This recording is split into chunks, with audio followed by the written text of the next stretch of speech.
The fever had me pinned to the couch under 2 duvets the afternoon my mother called to ask me for $60,000.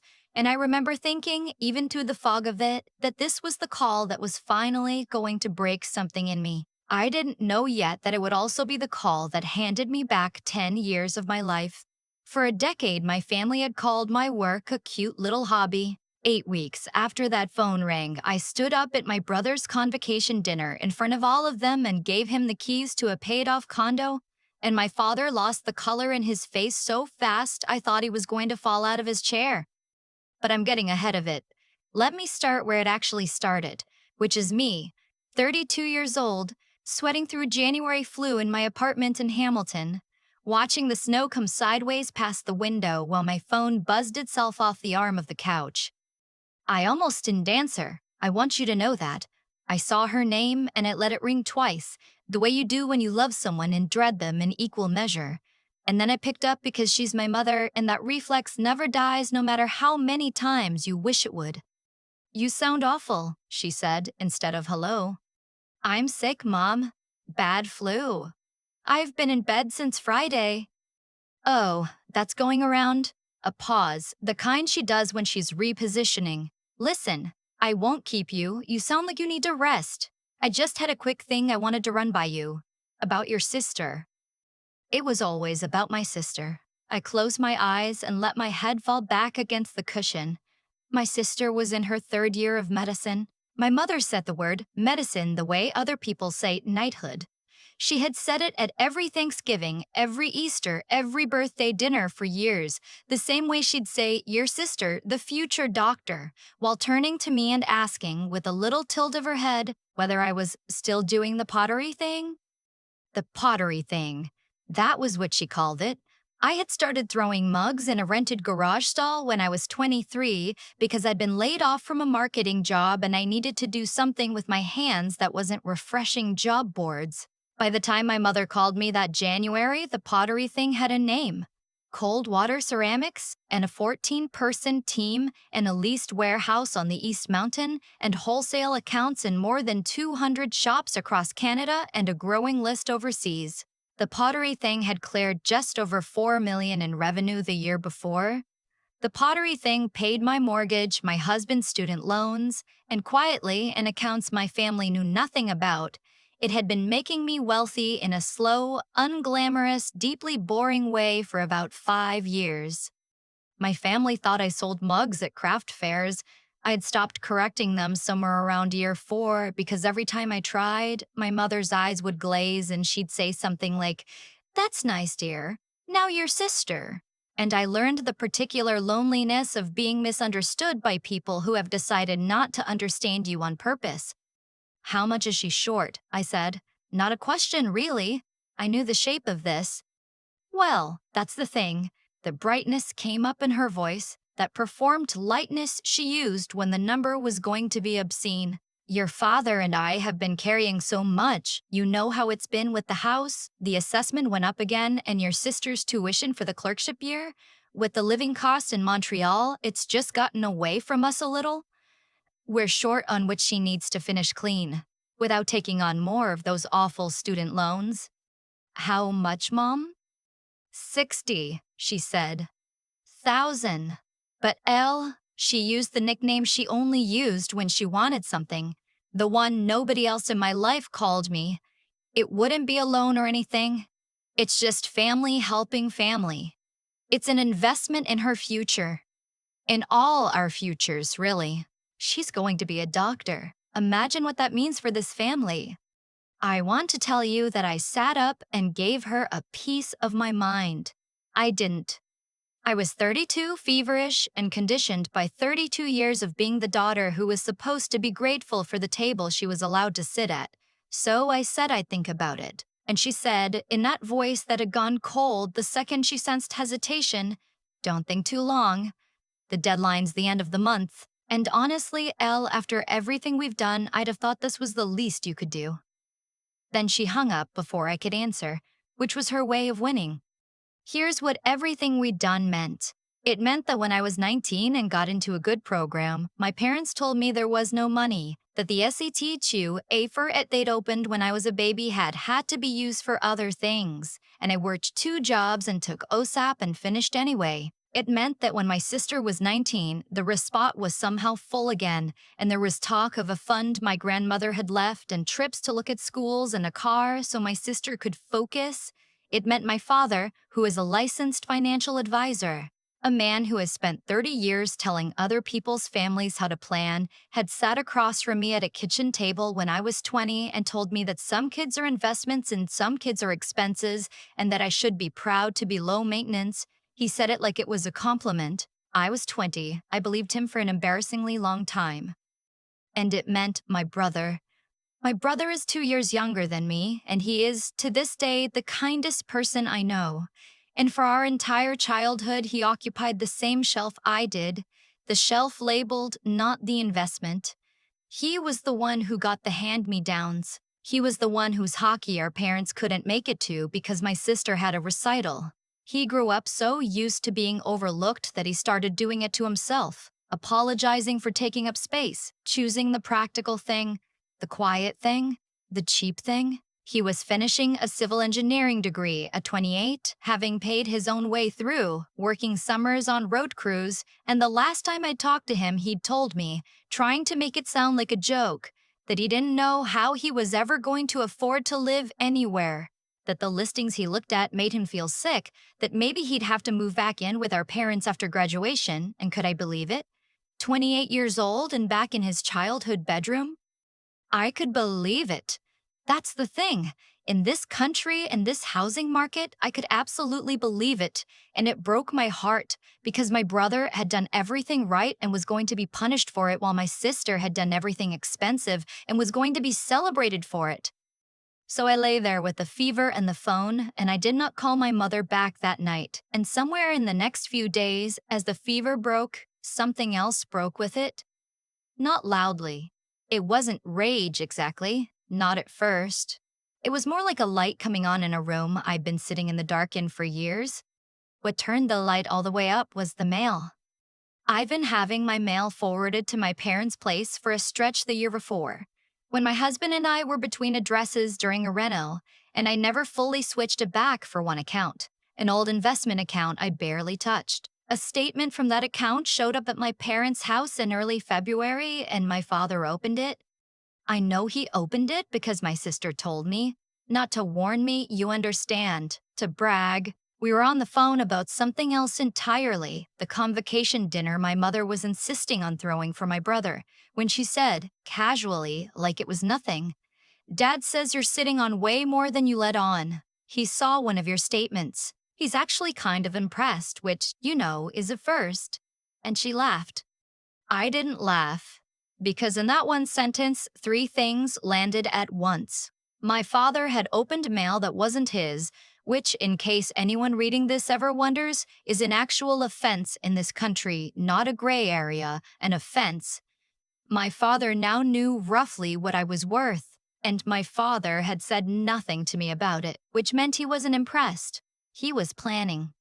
I started paying attention after that, the way you do once you finally believe the thing your gut has been telling you for years, and the picture that came together over the next few weeks was so much worse and so much clearer than I'd let myself imagine. My father wasn't just short on my sister's tuition. My father was drowning. The financial guru, the man who'd built his whole identity on knowing better than everyone, had spent the last several years quietly setting himself on fire. He'd remortgaged the house I grew up in, not once but twice, to keep funding my sister's everything.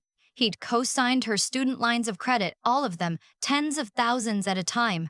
And on top of that, he put money he didn't have into a private investment, some deal a colleague had brought him, a sure thing that was supposed to set them all up, and it had gone exactly the way sure things pitched to vain, desperate men go. He'd leveraged a leveraged thing. The man who lectured strangers about diversification had bet his house on his daughter's prestige and a fund that was circling the drain. And the 60,000 my mother asked me for? That wasn't even the real number. That was the appetizer. From what I pieced together, from things my sister let slip and a conversation I overheard at a family thing when they thought I'd left, the actual plan, the one they discussed when I wasn't in the room, was much bigger. My father had clocked my net worth from that stolen statement, and he had decided in his own head that I was the bailout, not for 60 grand, for the whole sinking ship. My sister's loans, which would come due the second she finished, were going to land on me. They were counting on it.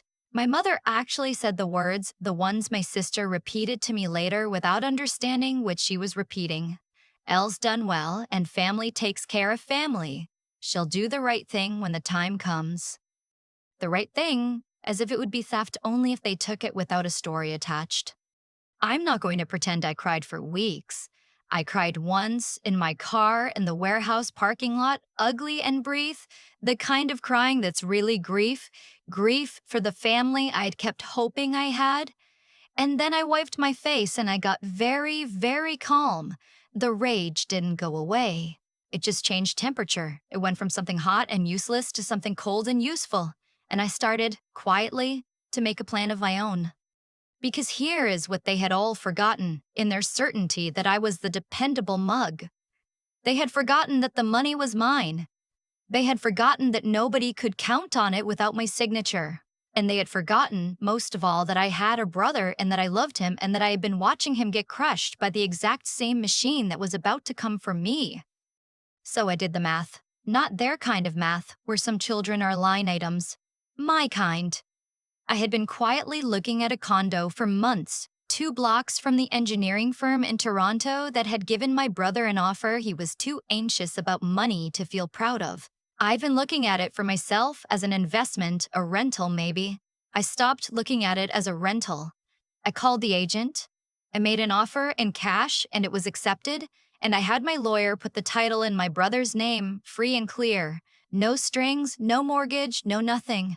A home. Paid in full. People in other countries panic at this point about the tax. I want to be clear because the comments on stories like this always get it wrong. In this country, there is no gift tax, none. I could hand my brother a home outright and the government did not take a cut of it as a gift. There were things to handle, sure, the way there always are.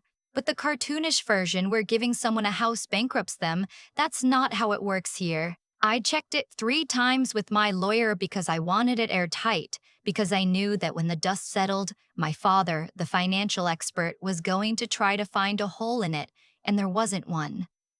I also did one more thing. I saved every voicemail, the one where my mother asked for the $60,000 as an investment in all our futures. 2 others where she got more honest, more pointed, where she said things about my brother being fine. He always lands on his feet, and about how my sister was the one with real potential. I didn't make those recordings to use as weapons, not really. I made them because I knew that when I finally did what I was going to do, I'd be told I was crazy and bitter and ungrateful, and I wanted, for once in my life, to have the receipts. The convocation dinner was my mother's idea, which is its own kind of joke. She insisted on it, the way she insisted on all performances of family unity, and she booked a nice restaurant downtown, the kind with white cloths and a wine list, and she made a point of telling everyone that she was treating, that money was tight but family was worth it. My father wore his good suit. My sister flew in from Montreal between rotations, exhausted and entitled and glowing with the borrowed light of being almost a doctor. And my brother, the actual reason for the dinner, sat at the end of the table in a suit I could tell he'd bought on sale for the occasion, looking faintly embarrassed to be the center of anything. I watched my mother work the table before the food even came. She toasted my sister first. At my brother's dinner, she toasted my sister first. Our brilliant girl, our future doctor, were all so proud. And my brother smiled and clinked his glass, and I watched him do the thing I'd watched him do our whole lives, which was make himself smaller so the room would have enough light for someone else. Then, as an afterthought, she lifted her glass again and said, "And of course, to our graduate." And everyone drank, and the moment moved on, and my brother went back to studying the tablecloth. I let the dinner happen. I let my father hold court about the market, about the deals he was looking at, the same confident patter he'd used on his clients and his daughter and himself right off a cliff. I let my mother land 3 or 4 little remarks in my direction, asking how the mugs were selling, whether I'd thought any more about helping your sister out. The deadline was the end of the month, you know, with a tightness in her voice now because I'd let the end of the month pass without sending the 60,000 and she could not understand why. And then, when the plates were cleared and my mother was gearing up for whatever toast she planned to use to publicly pressure me into the money, I reached down to the bag by my chair and I took out a plain envelope and I turned to my brother. I have something for you, I said, for your graduation. He looked alarmed. He always did at the prospect of being given anything. Elle, you didn't have to. I know. Open it. He opened it. Inside was the deed and a set of keys and a single sheet from my lawyer confirming the transfer, his name printed on all of it. I watched him read it once, fast, the way you read something your brain refuses to believe. Then I watched him read it again. His hand started to shake. This is, he looked up at me. Elle, this is a deed. It's a condo, 2 blocks from your new office. It's in your name, it's paid for, and you'll never make a mortgage payment on it as long as you live. You don't have to move home. You don't have to be afraid of the listings anymore. My voice cracked just a little because I meant it more than I'd meant anything in a long time. You earned this. You've earned 100 things nobody ever gave you. So I gave you one. The table had gone silent. My sister set down her glass with a small, sharp click. My mother's smile, the proud hostess smile she'd been wearing all night, didn't fade so much as fall, slid right off her face and left something raw and confused underneath. And my father went still in the particular way of a man doing arithmetic. I could see it. I could see him pricing the condo in that neighborhood, paid in cash, and then I could see the second calculation, the one that mattered, the one where he realized that I had that kind of money sitting around to give away, which meant the number he'd seen on my stolen statement wasn't the ceiling, it was the floor. He leaned toward me. He kept his voice low, a furious, disbelieving hiss meant only for me. But the table was small and the room had gone quiet and the people at the next table heard him too. What did you do? He said. That was supposed to clear your sister's debt. We were counting on that. There it was, out loud. The whole truth of my entire life, said by a desperate man who'd finally lost control of his own face. I did not lower my voice. I had spent 32 years lowering my voice for these people. I looked my father in the eye and I said clearly so that everyone could hear, "What money, Dad? My little pottery money? The hobby you've all been laughing at for 10 years? My sister made a sound. My mother said my name, a warning. For 10 years, I said, you have called my company a cute craft project. You've asked me at every dinner if I was still selling mugs. You told people I make trinkets. I let it land. That craft project did $4 million last year. It employs 14 people. It just bought my brother a home in cash, with money that was always mine, money none of you knew existed until Dad decided to open my mail. My father's jaw worked. He didn't deny the mail. He couldn't. You weren't counting on my money, I said. You were planning to take it. You burned your own life down chasing her. I didn't even gesture at my sister. I didn't need to. And when you ran out of road, you decided the reliable one, the low-maintenance one, the expense, would quietly cover the loss. You opened mail that wasn't yours so you could find out how much there was to take. And then you sat at my brother's dinner and toasted everyone but him. You're being cruel, my mother whispered, after everything we did for you.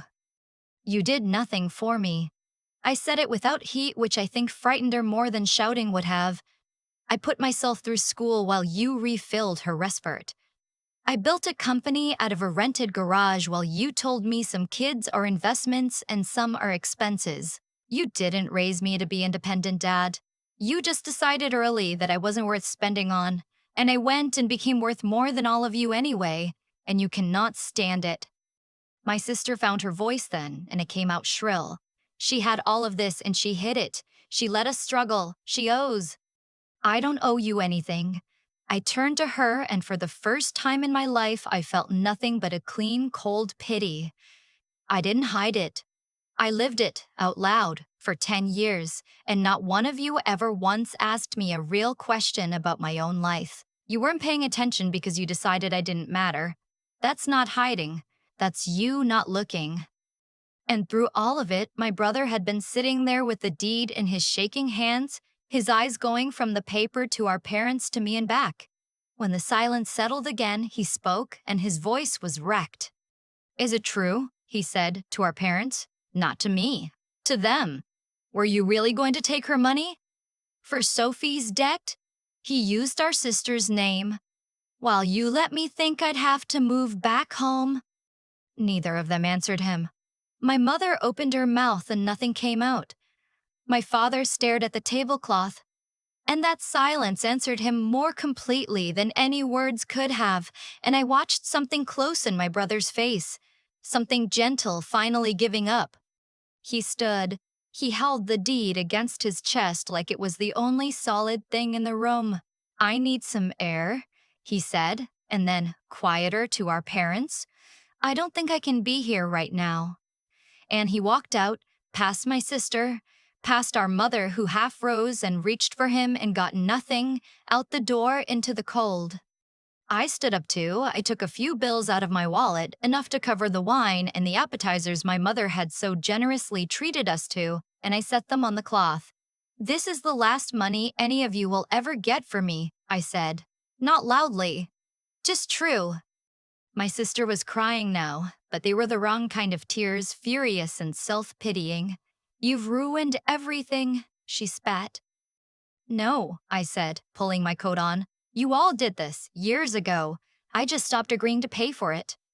I found my brother on the sidewalk under the awning, snow catching in his hair, staring at the keys in his palm like they might dissolve. He looked up at me and his face came apart and I put my arms around him, my little brother, the other kid they left on the cheap shelf, and I held him while the snow came down and the warm light of the restaurant we'd both walked out of spilled yellow onto the pavement behind us.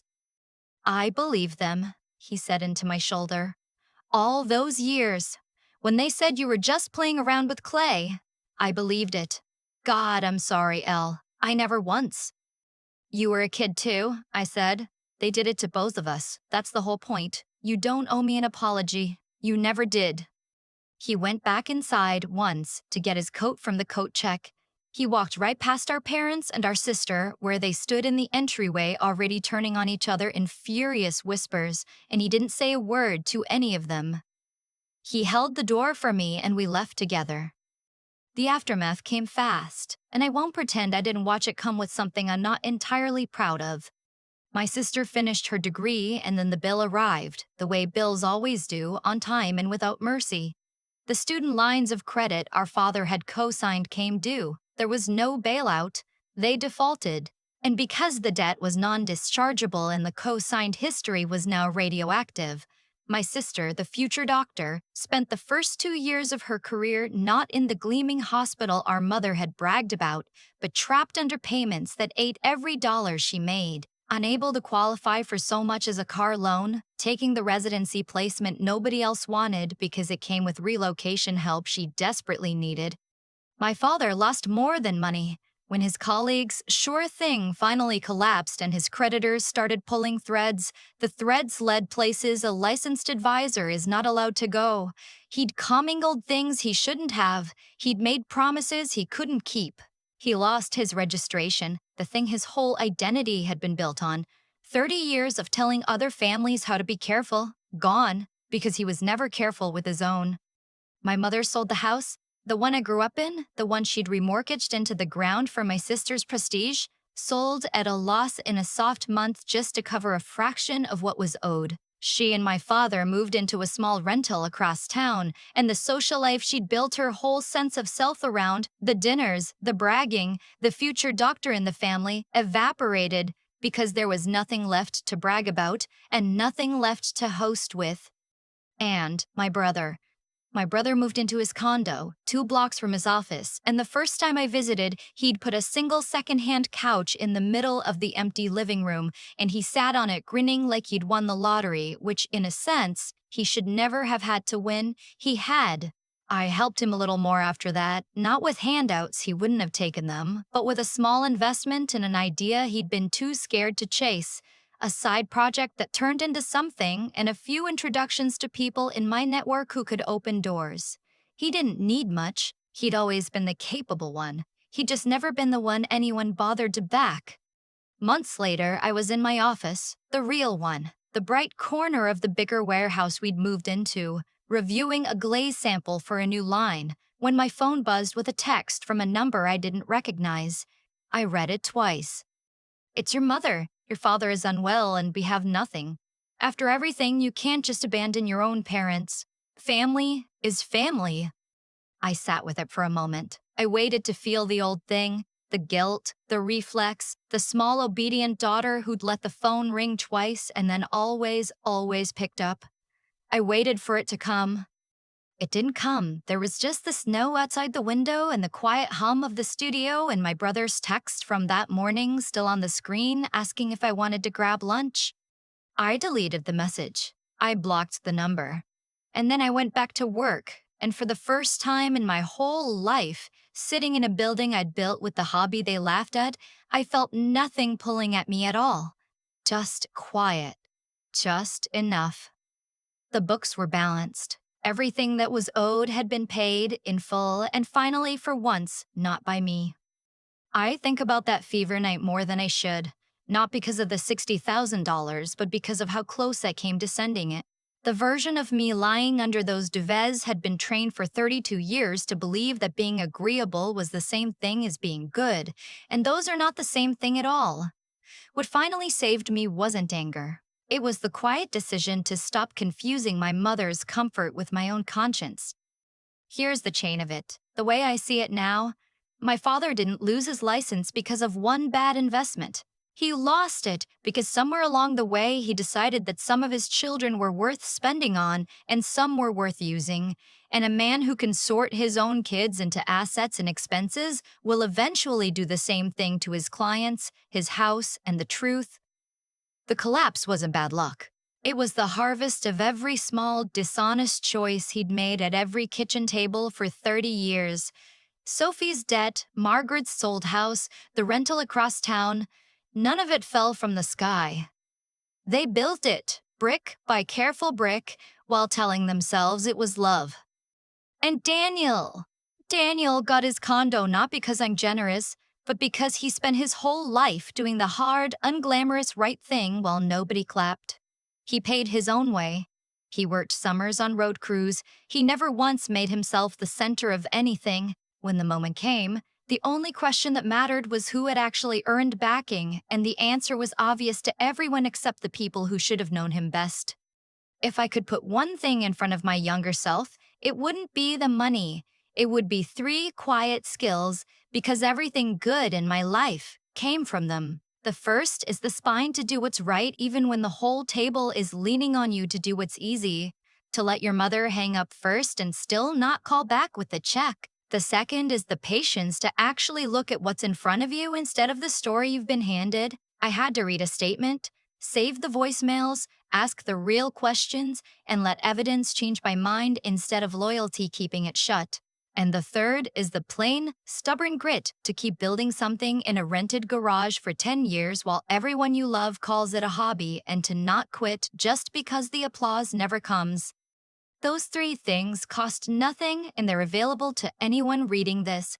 You don't need $4 million to set a boundary. You don't need a warehouse to tell the truth at a quiet table. You just need to decide, the way I finally did in a snowy parking lot with a wet face, that you are not the bill, you are not the bailout, and you are allowed to spend your one life backing the people who actually show up for you. The books, in the end, balance themselves. You just have to stop volunteering to pay everyone else's.